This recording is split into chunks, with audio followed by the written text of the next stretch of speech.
My name is Sebastian. I'm a community organizer for our organization called LUCHA. The acronym stands for Living United for Change in Arizona. And we do a lot of social justice work in the state, a lot of economic justice and movement work as well, trying to provide better for our communities. But I'll get into all that stuff a little bit later. First, we're gonna do a Energizer competition. So we're gonna form, in the back, 2 teams, right? And one team is going to advocate for, well, if you like Dutch Bros, you're going to advocate for Dutch Bros. And another team is going to, go for Starbucks, right? So if you like Starbucks or Dutch Bros, make your pick.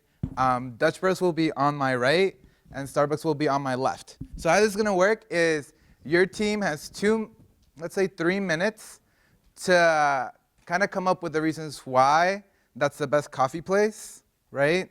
And then after those 3 minutes, you're going to pick a representative from your team.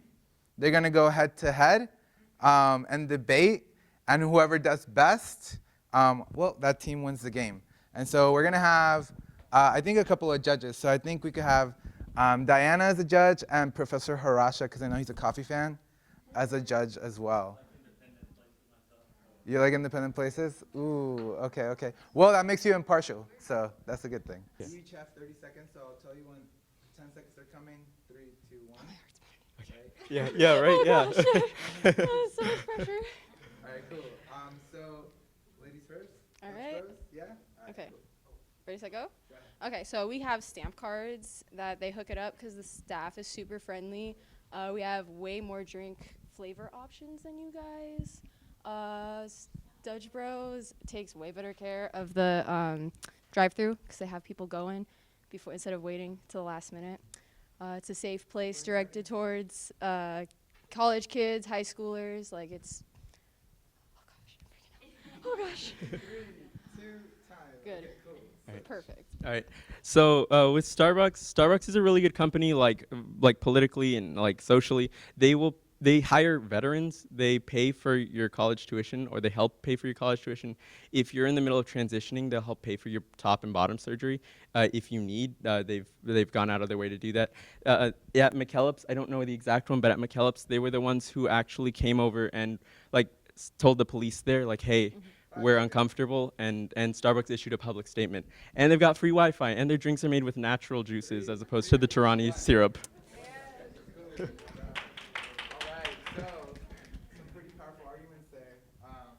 Judges, do you want to take a moment to tell about your decision?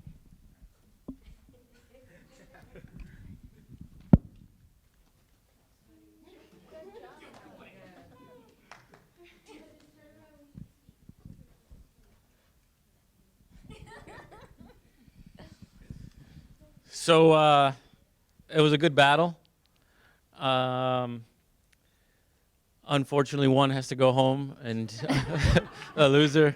And judges and I, after consultation, we give Starbucks the edge in winning the competition. Woo! Starbucks. I hope everybody feels a little bit more loosened up. And so we're going to start this workshop that we do called LUCHA Listens.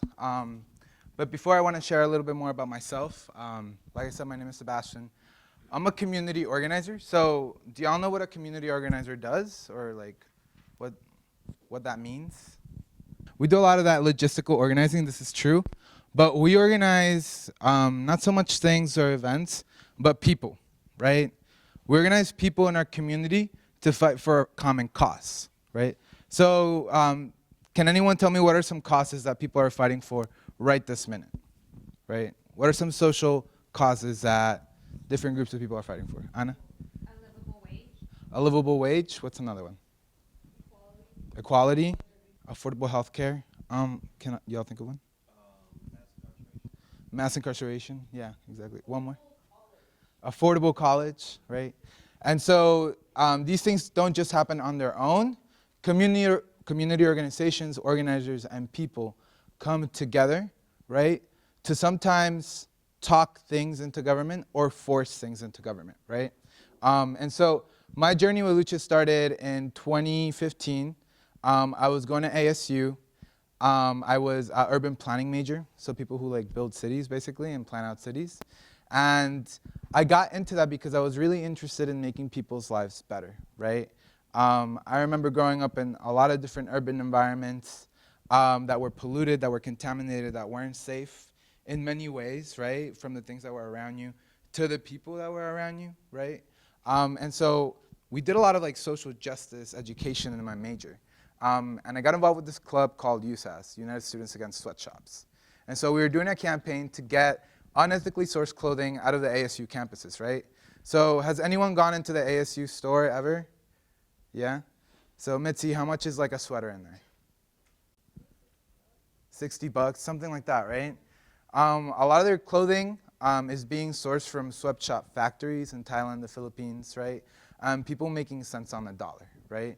And so we were fighting wage exploitation at a global level by trying to get ASU to stop sourcing their clothing from those countries, right? And during one of those meetings that we were having, an organizer from Lucha came to our club, and he started talking about Lucha. And the campaign that they were undergoing at the time was to raise the minimum wage. And so can anyone tell me what the minimum wage is right now? 10, 11, 11.50, yeah, 11.50. So you had some close guesses, right? But 11.50 is the minimum wage right now because our wages went up in 2016, right? Does anyone remember what they were before? It was 8.05. It was 8.05, right? So does anyone have a minimum wage job right now at this moment? Do you feel like that's enough to provide for yourself? No? And that's even after the wages raised, right? So back 3 years ago, it was even tougher on people. And the federal minimum wage for our country is one of the lowest in like first world nations, right? And it's $7.25.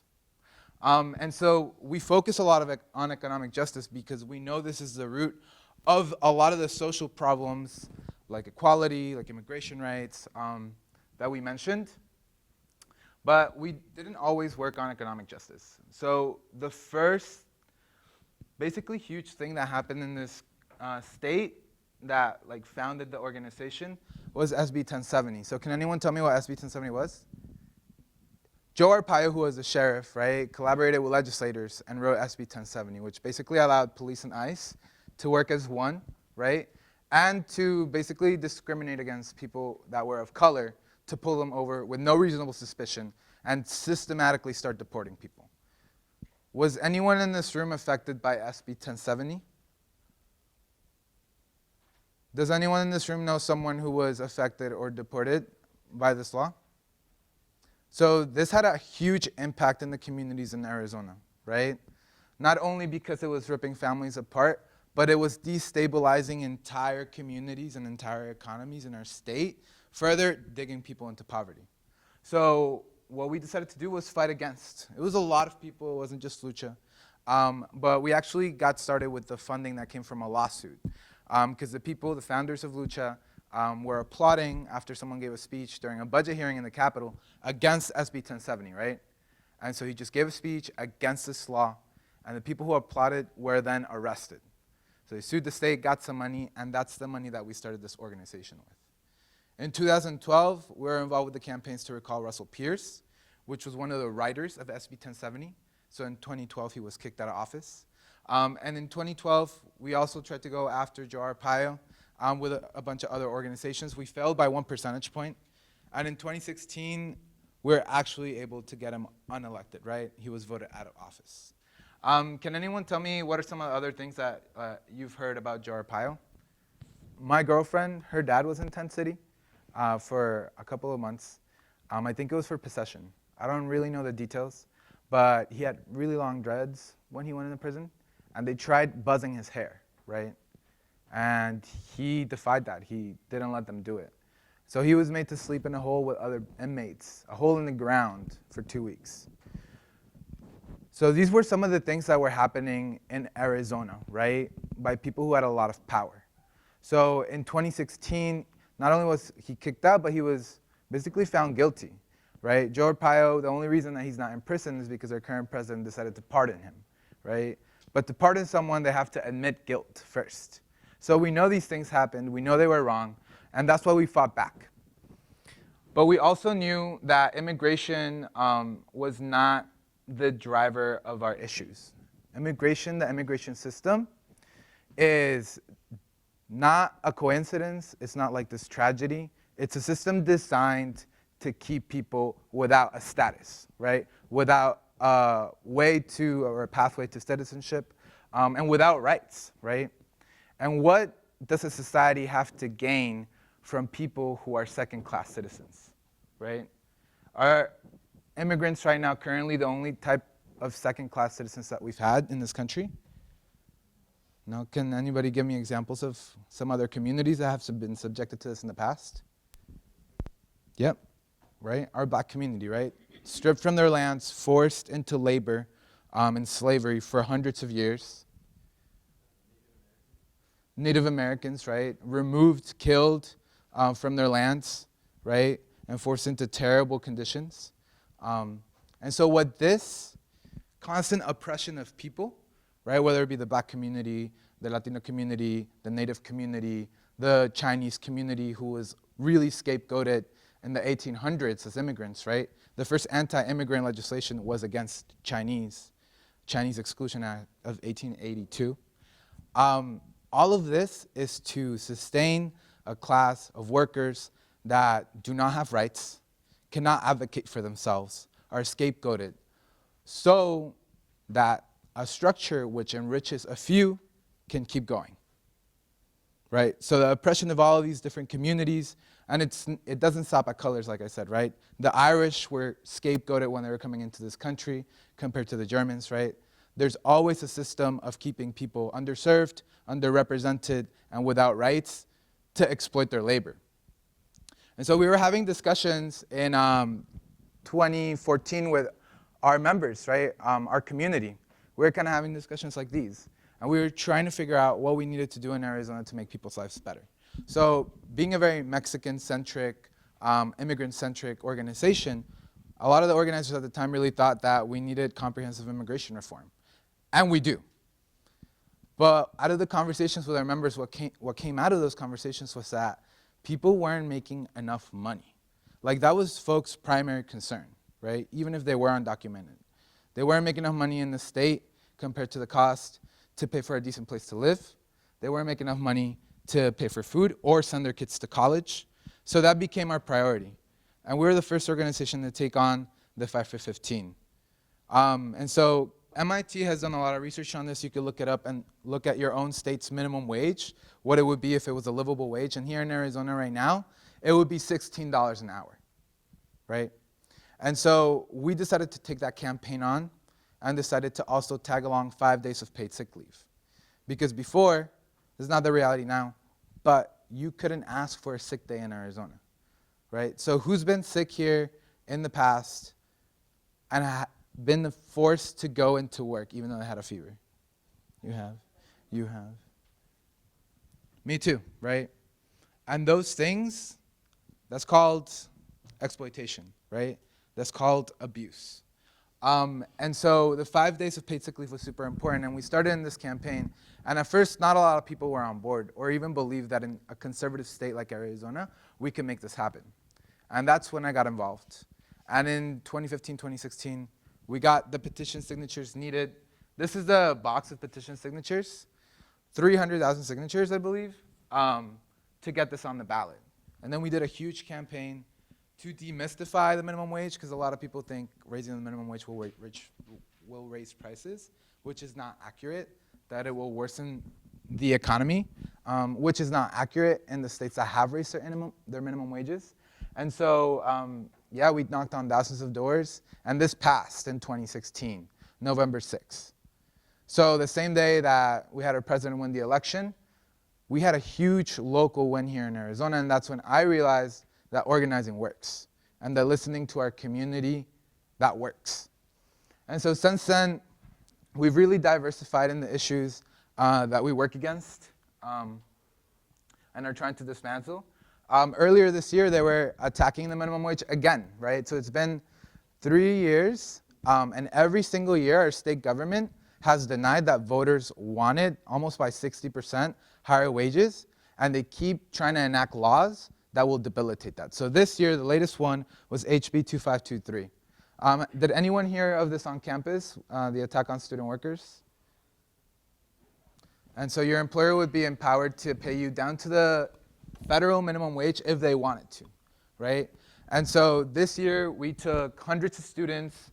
We packed this committee room, right? And we took tons of students to speak on their stories, speak out against this, right? And we were able to defeat this bill. So even though our government is fully controlled by Republicans, which wanted this to happen, community was able to resist, right? And we still have the minimum wage win that we fought for. And so that's what happens when you organize people towards a cause, right?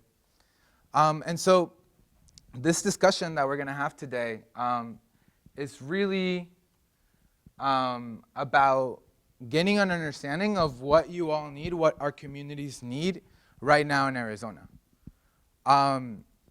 Just like we sourced the idea of the 5 for 15 and taking that fight on from our community members, we have done the same in our mass incarceration program. So we're currently fighting to dismantle the mass incarceration system, right? There's way too many people in jail in this country compared to anywhere else in the world.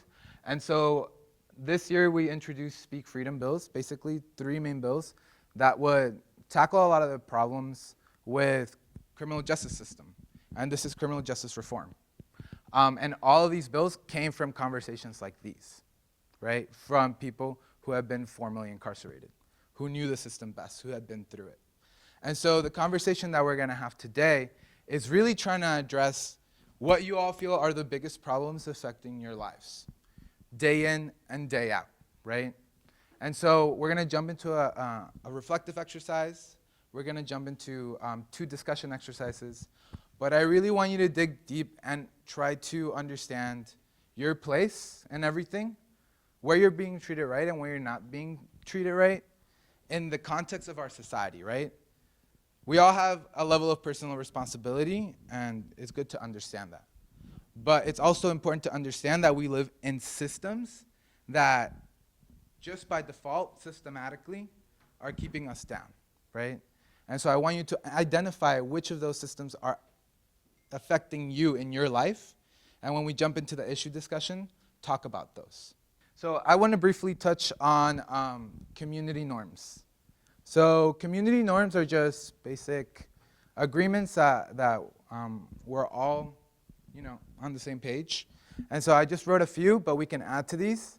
But one diva, one mic, so when one person is talking, please give them the space to talk if we're talking in this big group or in your small group, right? If Slate has something to say, like wait for him to finish what he has to say and then chime in, right? Don't yuck my yum. So we're coming from a lot of different walks of life, right?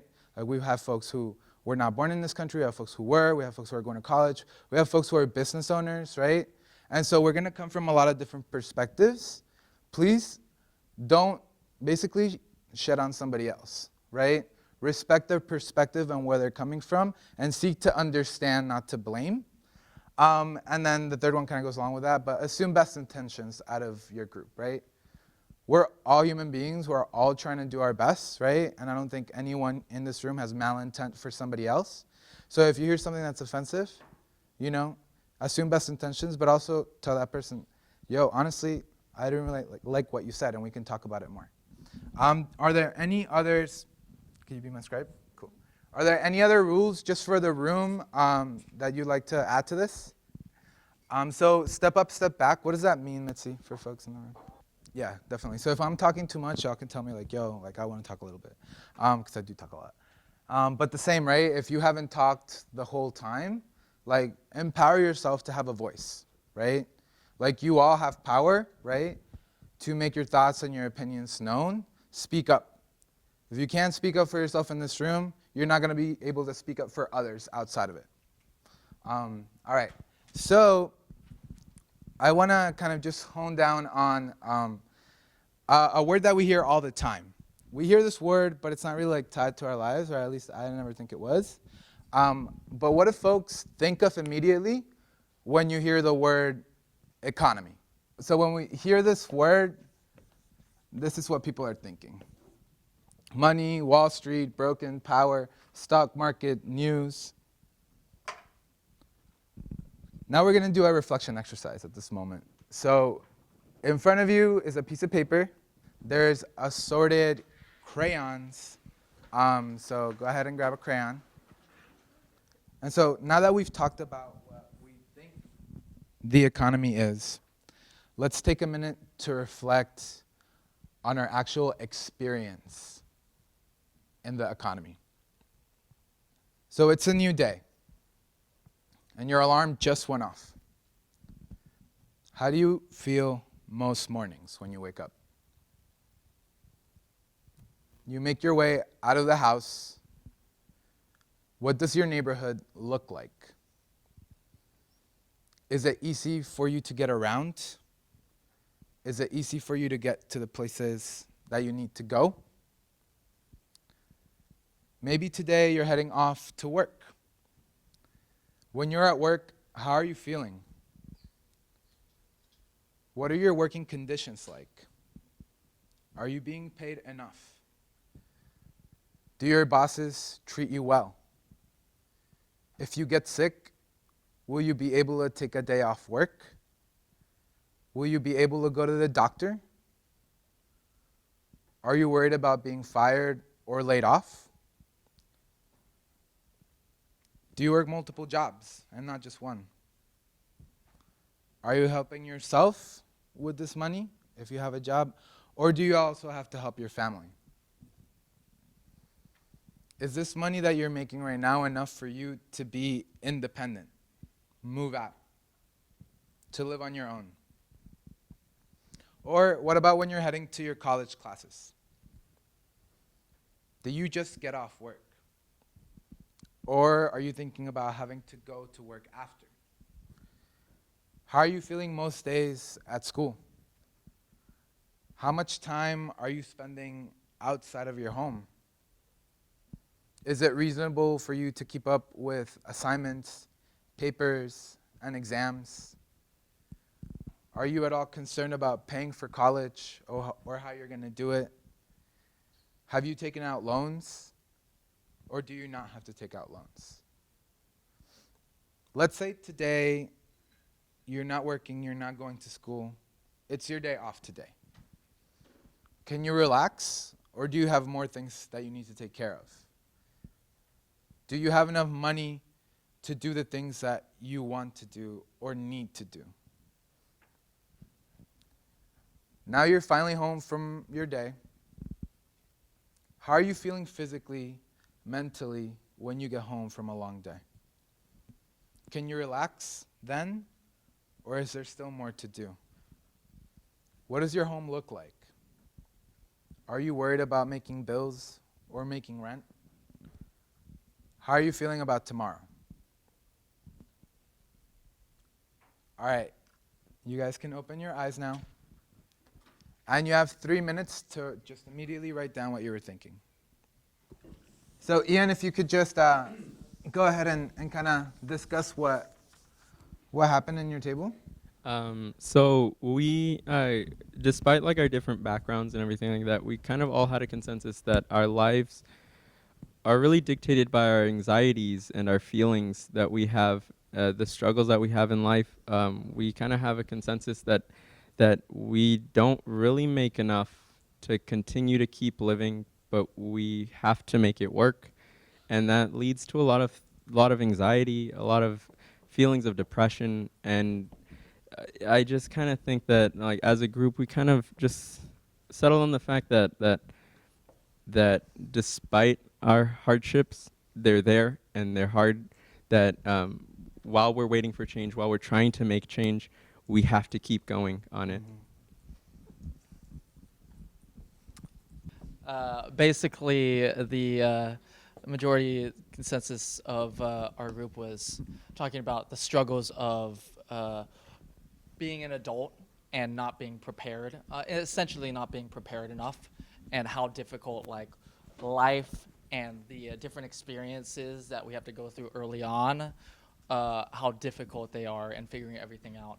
and how it's not entirely easy, and there's not a lot of people that can be depended on, essentially. So that was pretty Not much a lot of it. people that can repeat that last bit for me. Not a lot of people that can be depended on for our own personal, you know, issues and experiences that we're going through. Oh, yeah, sorry. Got you. Our group all kind of had different backgrounds too. Like he has kids, and we all work, but it's just kind of like the day is full of responsibility, and you don't really get relaxing days, especially during the week. So, I mean, I guess it's just about working and living, making a living for yourself, I guess. The overall common theme with our table is that everyone wants to make sure that they could provide for their families and that they could basically save enough money to really put their kids in a good situation once they get older. Uncertainty at times, really having to be real organized. I learned that we're all busy in our own ways and we got our like own lives and stuff. The reason we did this exercise was to really re-understand this word, right? Our economy, right? Because when I asked everyone in this room about what that meant to you and what you automatically thought, like you're not trying to think that, like your brain just goes there. Well, we've been educated that the economy is money, it's Wall Street, men in Wall Street, that it's broken, things we're hearing, you know, that the economy is going downhill, all of this. And some of that has nothing to do with the economy, right? A lot of those things are tools that we use to manage our economy, but what our economy is our experience, right? And how we're choosing to manage all this wealth that we have is affecting us, right? So there's a big connection, and I don't think we've really ever been told. I know it's a little bit far away, but there's 3 components to any economy, right?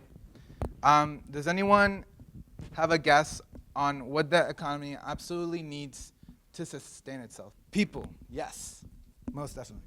So that is one of the foundations to our economy is people. What's another foundation? The planet. Yes. We cannot sustain an economy without the planet. The materials, the raw resources, the ecosystem services, clean air, clean water, clean soil, nutritious soil to grow our food. And what's the last one that composes our economy? Can anybody guess?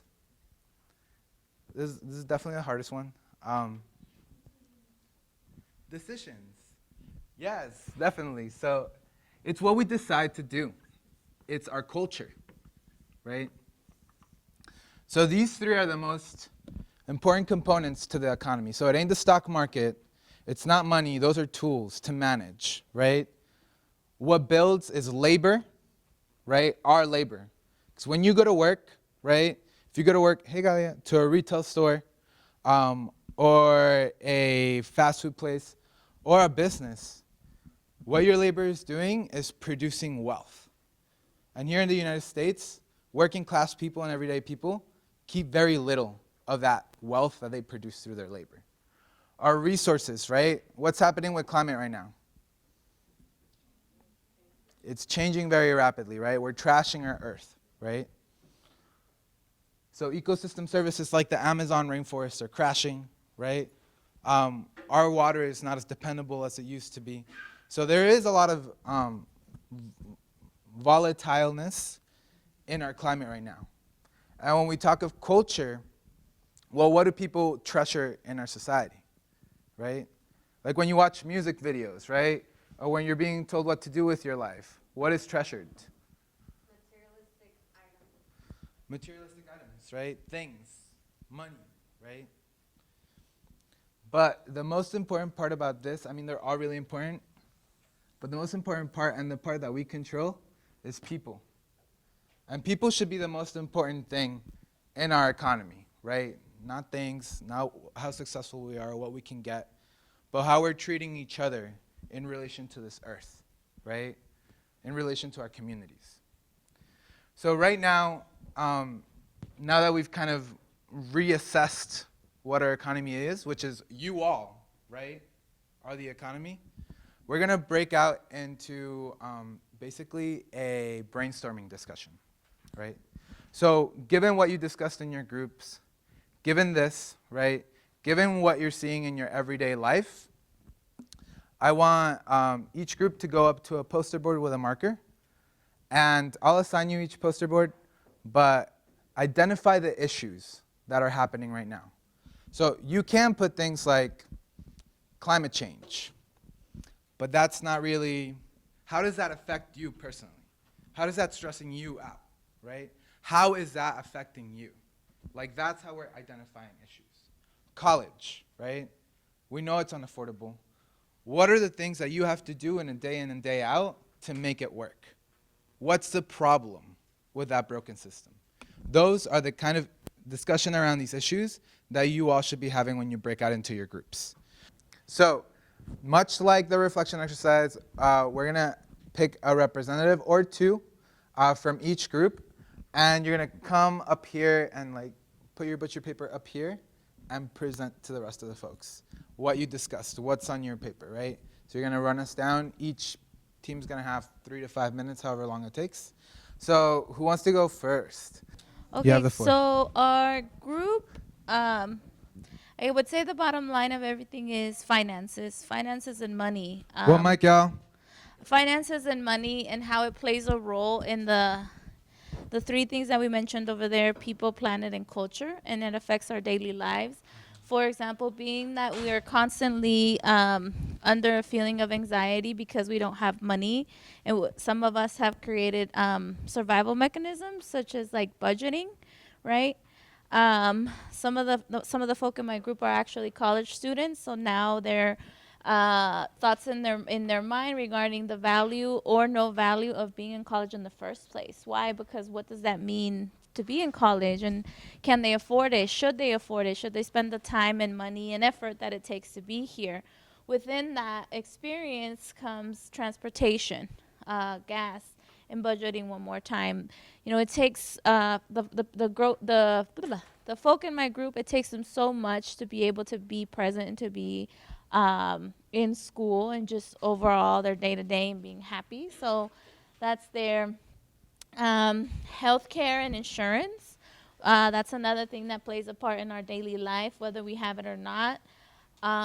Again, goes back to how we participate in school and how we have to make sure that we do special things such as a special diet, etc., to be able to survive.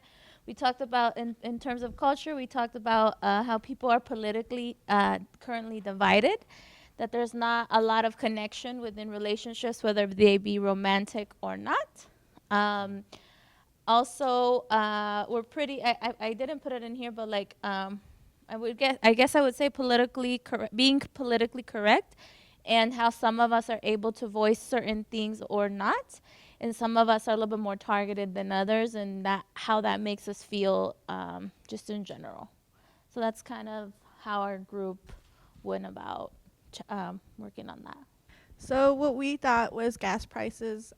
We were saying, you know, how diesel is more, it's cheaper than regular gas prices, like unleaded. And it's not enough. Like, we're putting more money into gas prices to like get to school, get to work, and it's just too expensive, you know, with our minimum wage that we're making too. You wanna? Minimum wage? No. You wanna do minimum wage? Minimum wage is not enough to live off of. The current minimum wage is only $11.50. Trying to bump it up to $12. And if you tie that up, that's not enough to get a house or to even have an apartment and pay off rent for that. That's not enough for a full set of groceries for one individual alone. And so one person can't even survive. How can a family can survive that?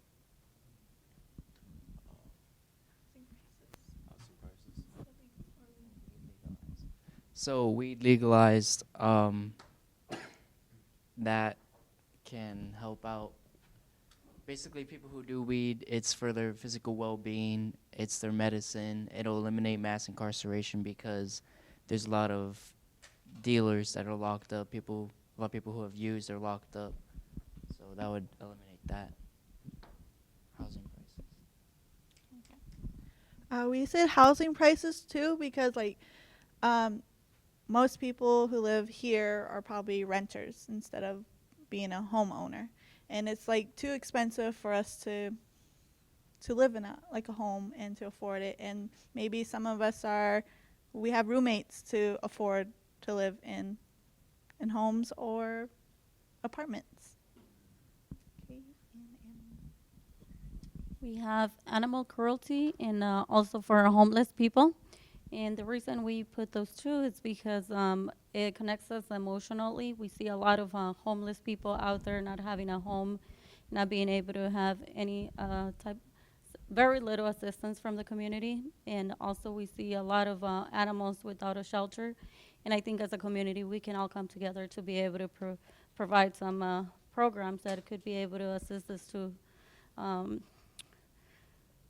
these two things that we have here, the homeless and the animal cruelty. Domestic violence or domestic abuse, we know that's probably one of the major things and people don't really like to talk about it. It's kind of like an uncomfortable topic. From that, you get like trauma, PTSD, and then it's like it breaks family up, and it's a cycle that keeps going on and on. That there's some ways that we can't break it, and it's a major thing that affects us mostly. Education, school funding. Not a lot of funds are going to school directly, and the one-on-one individuals. That's when people are getting that one-on-one attention. Not a lot of people are doing that, so they're not really doing as well in school as if they were having that connection with somebody. Affordability is like the same thing as independence, where you have to be by like yourself and just paying for your own bills and stuff. And distribution of money is pretty hard because you have to pay for everything, like your bills, water bill, electric bill. You have other stuff like your food, groceries and stuff. So it's really bad with money. And being an independence, and it's hard because you have to have roommates. It's kind of like California where you have to have roommates to be living there. And it's the same thing as here because you have to have food and stuff. And I see a bunch of college students eating noodles and stuff. So the next one was insurance coverage, and that kind of went under with healthcare. So I gave the example, I have asthma and I get prescribed a certain inhaler, but because my insurance doesn't want to cover that inhaler, I always get stuck with the generic brand that kind of doesn't work the same. And I also have a steroid treatment that helps me breathe better, and that is never covered. So that's a big price just because the insurance won't cover it, and it's a necessity. So another example would be my little cousin has type 1 diabetes, and that's a big stress on his family. Just trying to get medication that is necessary. You gotta speak in the mic. That is necessary for people to live, and necessary utilities was kind of materials that you need to purchase for college, textbooks and other materials that they kind of make you get even though maybe you can't afford them. And the physical aspect affecting mental, emotional state was kind of seeing homeless and being kind of empathetic and having that affect your mental state. So one of the issues that I talked about is that college is expensive. So I took a look at ASU's tuition. It's $6,194 per semester. So if you went there all 4 years, that would total over $36,000 just to go there. So that's one issue that I find that is most college students struggle with. One of the ones that I wrote down was the cost of living, utility and electricity bills are really expensive to pay off. And there's also one with health that costs a lot of money if you don't have insurance to cover for you. It can cost you a lot of money.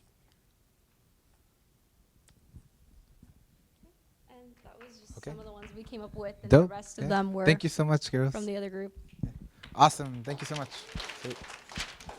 So we wanted to stick to the economy and the three topics that we were talking about. So we kind of put them here, like climate, people, and culture.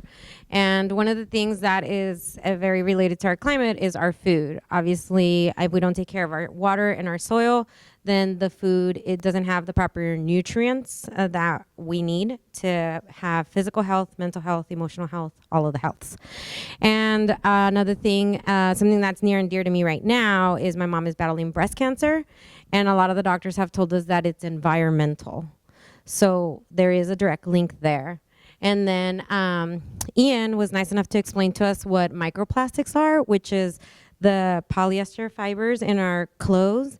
When we wash them, then that goes in the water, that goes in the ocean, the fish eat it, then we eat the fish, and it comes back into our bodies.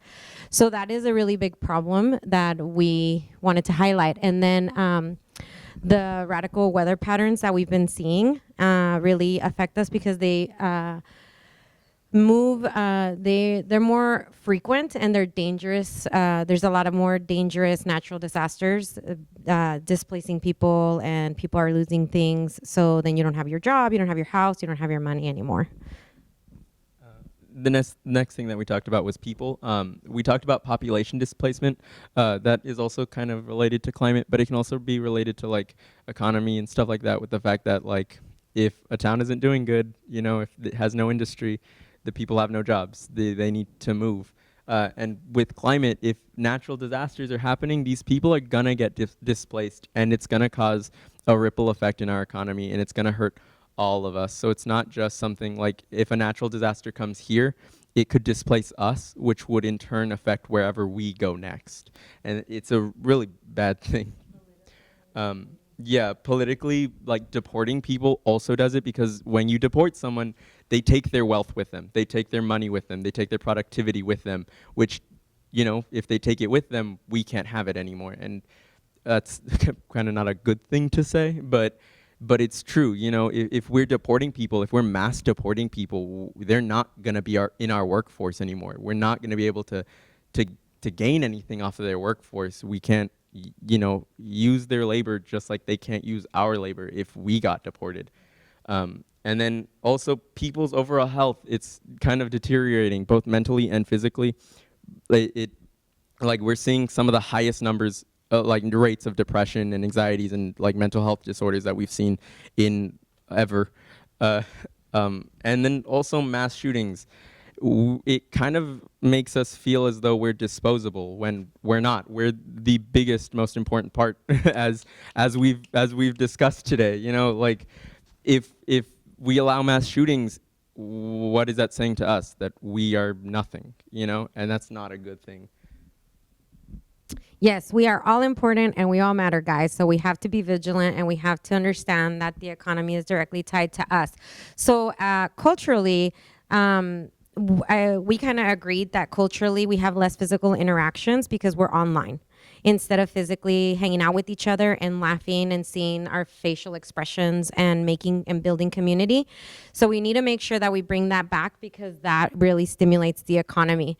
Divides. Oh, and then also we have in our culture right now, because of our leadership in this administration, there's a lot of bullying going on, and that creates a huge divide in community, which puts a huge fracture into our economy because it's basically cracked down the middle, like bullies versus victims type of mentality.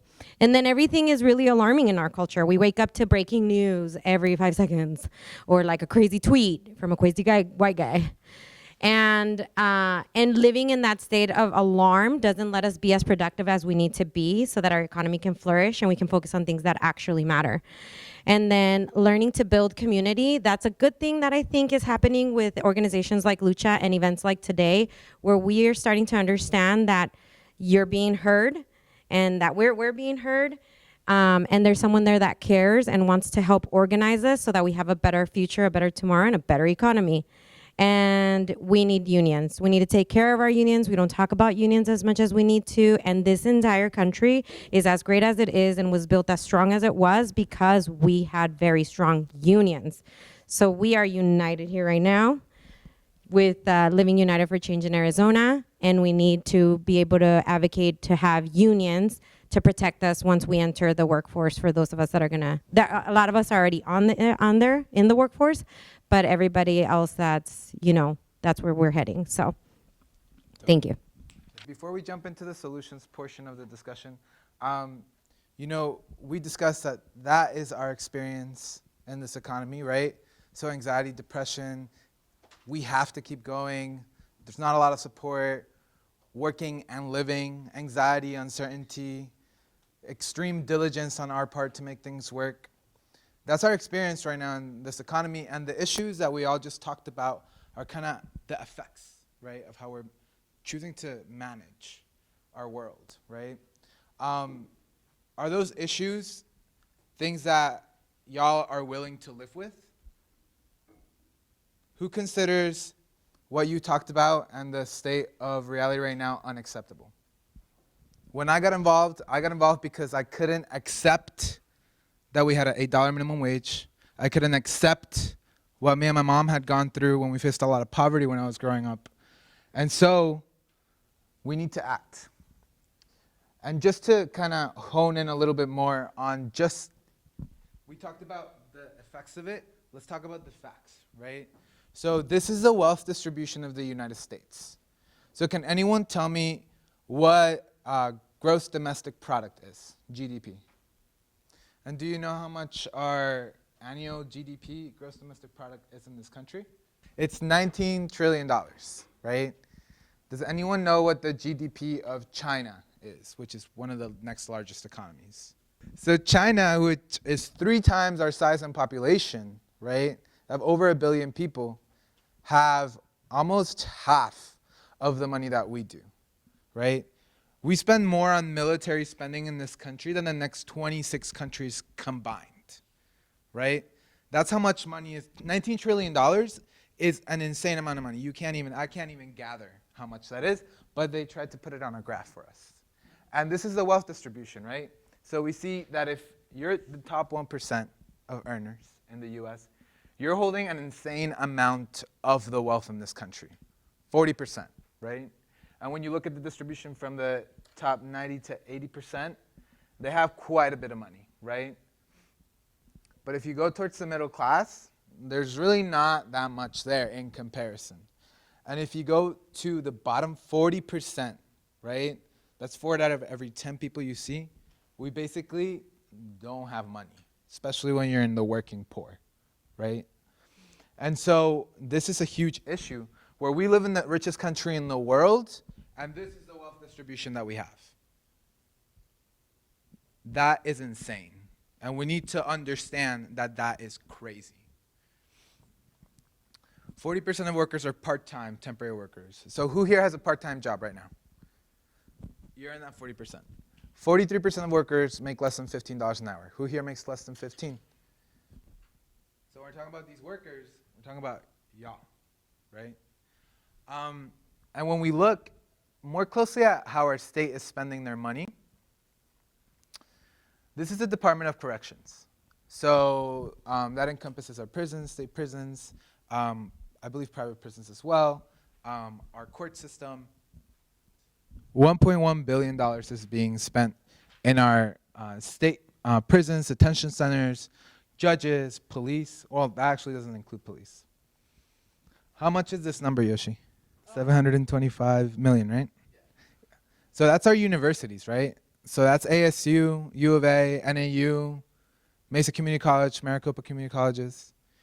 So our state and the people in power, because there's people this is not just like randomly here, right? People chose this. And people in power that represent you all decided to put 25% more money in putting people away than ensuring people have an opportunity to go to college and can afford it. This is our reality.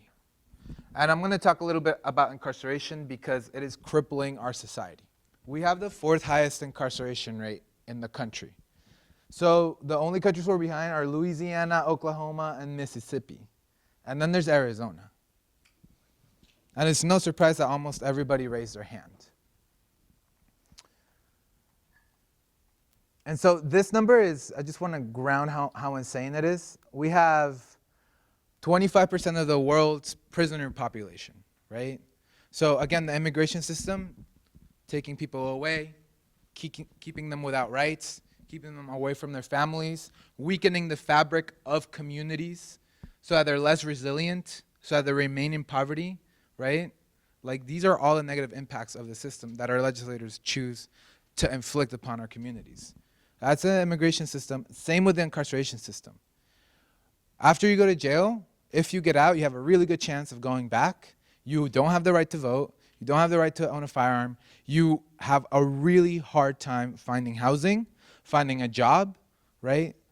So if it's the breadwinner of that home, how do we expect someone to come back from this, and not someone, huge portions of our communities, to come back from something like this, right? And so accessing basic necessities here in this graph is just saying it's way easier for the top 20% of owners than the bottom 20% of owners to cover their basic needs. So this is how many units are available per state of affordable housing per 100 families. So in Arizona, there's only 25 affordable homes per 100 of families that need affordable housing, right? So we're not putting any money into that. And so y'all know that our state is not putting, and our country is not putting money that we produce for this country in the right places. But I don't want us to get stuck on that, especially when we're moving to a solutions conversation, right?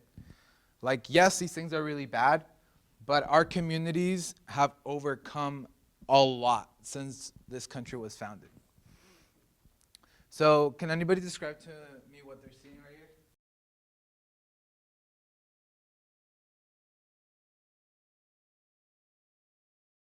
And does anybody know like how they achieved that? Like, they united the workers through boycott, through people boycotting, right? And they literally got places like all of France to stop buying grapes from California, right? People united, organized, and led a campaign that debilitated these huge corporations in California to the point that they had to secede, provide unions, provide good working conditions for farm workers.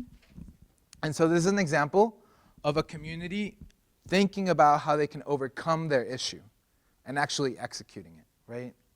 You have the Montgomery bus boycott, right? So another boycott. So we keep seeing that boycotting is a very effective way of crippling the system, right? Like, think of our system as a pyramid, and you're all in the bottom of that pyramid, right? Boycotting is simply the act of stepping out and choosing not to participate in that system. When enough people do that, that pyramid starts crumbling. And when that starts happening, it's our opportunity to demand, negotiate, and fight for better. So the Montgomery bus boycott, they boycott the buses, right? Because they were segregating people. And they did this over years. And eventually they won that, right? They won for to end segregation with the civil rights movement. And I want to talk about this more recent example. California State University of Los Angeles. I believe this is their BSU, so their Black Student Union, which is really powerful. And what they found is that the college was putting a lot of their endowment money, which is just this pot of money that schools can use to invest to get more money back, into the incarceration system, right? And so the students saw this and obviously knew it was toxic to their communities in California. And so they led a campaign to get the school to withdraw this money from their endowment, from those investments in the incarceration system. And so they won. They got the school to take out $30 million that was going towards investing in private and state prisons, right?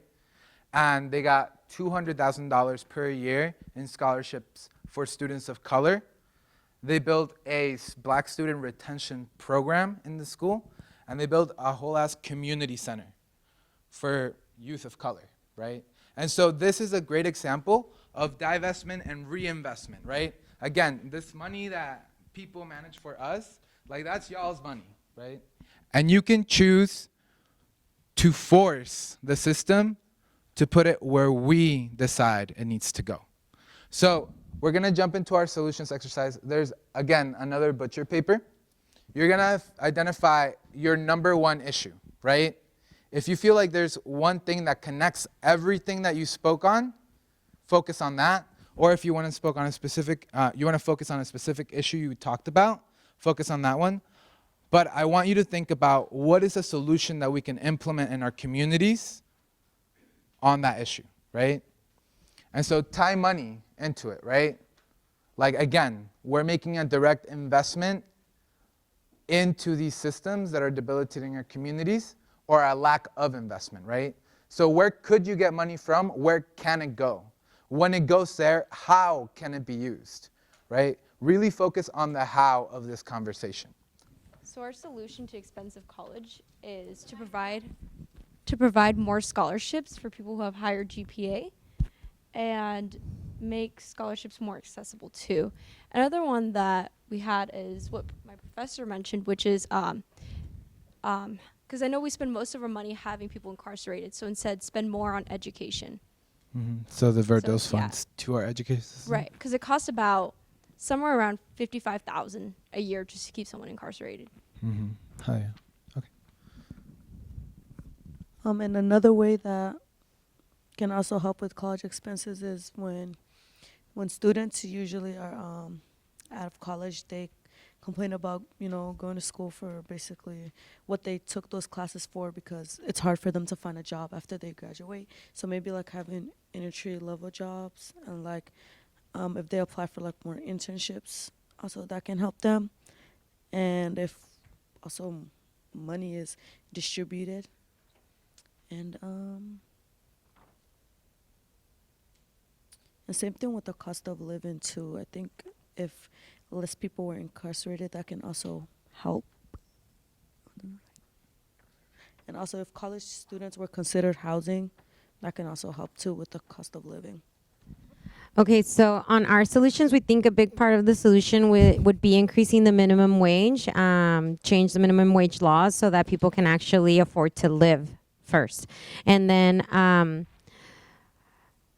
canvassing for certain politicians that are on our side. So getting educated on who's running on the issues that are going to make the most impact towards our solutions. So talk to your friends, family, and reach out to politicians running for office and see if you can canvass for them and volunteer and help out. We need a Green New Deal. So one of the ways that we can force that to happen is by boycotting using like fossil fuels and gas, and put movements together so that we don't use the resources that our planet is hurting for right now, and taxing the 1%. So obviously we need to restructure our tax codes to reflect that, and we can use that money for the the poverty and middle class, and regulate college tuition. Also, one of the ideas that they were thinking was to regulate college tuition based on what you're majoring in, because not all careers create the same amount of income once you exit universities. Teach sustainability and make it mandated in the curriculum in high school and in college to learn how to be more sustainable and how important our planet is. Tax and financial education in high school as well, and try to get our state to include that in the curriculum, because by the time you're 18, you can already get a bank account and you can already be going into debt that you don't know by having hidden fees through your bank and such other things. And then also we need to rewrite our tax laws, shut down all the loopholes that help corporate America get away with economic and, money murder, pretty much. So we need to revisit all those laws and shut down all those loopholes, and unionize. So we need to unionize so that we can protect each other once we're in the workplace, by organizing, informing, and mobilizing people to advocate for each other and take care of each other. So the first one we talked about was money investments in programs that help students get transportation to school, because a lot of the time attendance problems because of transportation to school. Divesting from prisons and investing to programs for foster kids to give them what they need after they get out of foster care, and then making healthcare more affordable by not monopolizing medication. we pretty much talked about a lot of the same things that everybody else already went over. Taxing, so 1%, better general education for high schoolers, preparing them for like actual life once they're technically an adult. And then we went over just small changes that could be done for college finances, whether it's just like changing the overall cost. There's this place in the law specifically for Arizona that was supposed to make it so the schooling was going to be as close to free here, but there's like a slight loophole. So actually having some reform politically within that to actually be able to fix that, and that might actually be able to help the majority of us with college finances as well. Okay. And yeah, that's what we got. Awesome. Thank you so much. All right, for education, we said not enough funding. Not a lot of people want to go into teaching education, and less opportunity to get an education at the college level. So our solutions are more funding for state use taxes, boycott the first month of the semester, and also pay teachers more and teach both sides in history. Thank you everyone for participating. This was like a super lively discussion, and I hope this helped you to think about our world a little bit differently. But I really want to ground you in that this is not going to happen on its own. You all are young people, and you all have a lot of power in your voice, in your actions, and how you can affect the world around you. So again, don't leave it up to somebody else to give you these things. Get involved, get active, fight in whatever way you choose to do so, but do not be complicit to these systems, right? That's what's going to keep future generations in the mess that we're in, right? And it's not that we live in the worst country in the world. We don't. We have a lot of opportunity here. But we have so much wealth to be in a much better position. But thank you so much, and have a great afternoon, y'all.